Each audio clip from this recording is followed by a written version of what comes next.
Ang Ebanghelyo ngayong Martes, ika-30 ng Abril, ay nagmula kay San Juan. Sinabi ni Jesus sa kanyang mga alagad, "Kapayapaan ang iniiwan ko sa inyo, ang aking kapayapaan ang ibinibigay ko sa inyo. Hindi ito katulad ng kapayapaang ibinibigay ng mundo.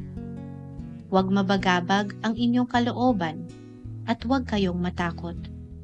Sinabi ko na sa inyo, ako'y aalis, ngunit ako'y babalik.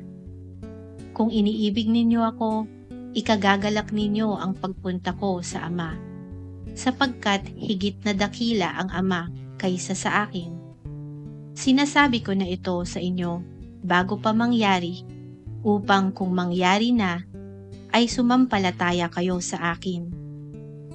Hindi na magtatagal ang pakikipag-usap ko sa inyo, dahil dumarating na ang pinuno ng sanlibutan ito. Wala siyang kapangyarihan sa akin. Subalit, ginagawa ko ang iniutos sa akin ng Ama, upang malaman ng sanlibutan ito na iniibig ko ang Ama. Tayo na, lumakad na tayo." Ang mabuting balita ng Panginoon. Ang ating faithful reflection ay nagmula kay Brother Arnold Aviles. Sinabi ni Jesus na iniwan niya ang kanyang kapayapaan sa atin. Ang kapayapaang galing kay Jesus ay hindi tulad ng kapayapaang ibinibigay ng mundo. Ito ay kapayapaang nagbibigay ng katiwasayan at kaligayahan sa ating puso at isipan. Napakagulo ng ating mundo sa kasalukuyan. Dagdag pa dito ay ang hangad ng bawat tao na makamit ang mga bagay tulad ng kayamanan, katanyagan at kapangyarihan. Di bali ng makaapak o makapanakit, makamit lamang ang minimithing tagumpay.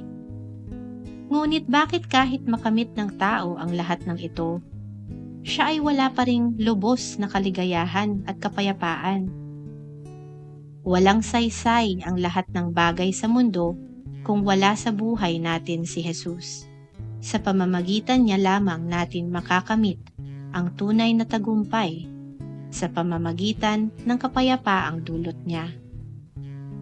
Kagaya ng kanyang sinabi, hindi dapat mabagabag ang ating kalooban at hindi tayo dapat matakot sa piling niya.